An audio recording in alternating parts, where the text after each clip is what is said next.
Dans cette nouvelle vidéo, nous allons rapidement introduire la notion de rotopologie automatique et venir nous attarder sur le système de Quadriflow qui est intégré par défaut dans Blender et qui va nous permettre d'aller encore plus vite dans le processus de baking des datas.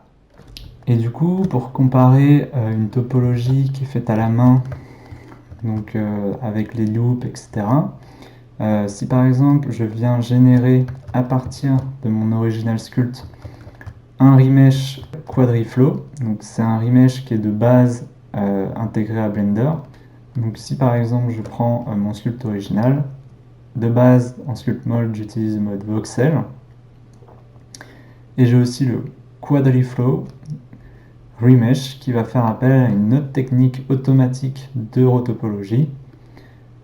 Cet objet est le résultat de l'opération, donc on peut voir que déjà le résultat n'est pas symétrique, on a pas mal de déformations au niveau de la bouche, et surtout il ne va pas réussir à me générer un mesh qui est creux, il va obligatoirement venir remplir les formes. En plus, on a plus de topologie, là je suis quand même à 4386 faces, contre 2165 faces sur la rotopologie faite à la main.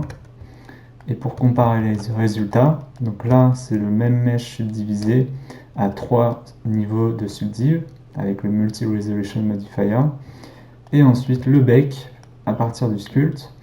Donc de loin ça fait pas mal le taf, mais une fois que je zoome, on peut voir que j'ai quand même pas mal de petites erreurs de baking, sachant que c'est les mêmes paramètres.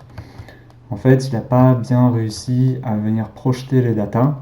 On va généralement utiliser ce système de rotopologie pour des surfaces un peu plus lisses, sans objets complexes comme les oreilles, le nez et les yeux.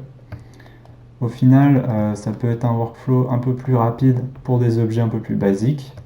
C'est à vous de voir en fonction de ce que vous avez envie de baker. Généralement pour les personnages, on va toujours passer par une rotopologie faite à la main. Ça va nous permettre d'avoir beaucoup plus de contrôle sur le nombre de polygones, sur par exemple le visage, mais aussi sur les loops qui sont très importantes dans le lissage de notre visage, mais aussi comment il va être déformé quand on va commencer à le riguer. Il existe d'autres algorithmes de rotopologie. Quadriflow est intégré par défaut dans Blender, mais il existe d'autres utilitaires qui vont nous permettre automatiquement de faire les rotopos. On y viendra juste après dans une nouvelle partie orientée rotopologie. Donc maintenant que nous avons vu tout le processus et la théorie derrière un sculpt, nous allons dans une prochaine vidéo voir ce sculpt dans une scène déjà composée et voir comment notre solution de rotopologie s'intègre dans une scène 3D.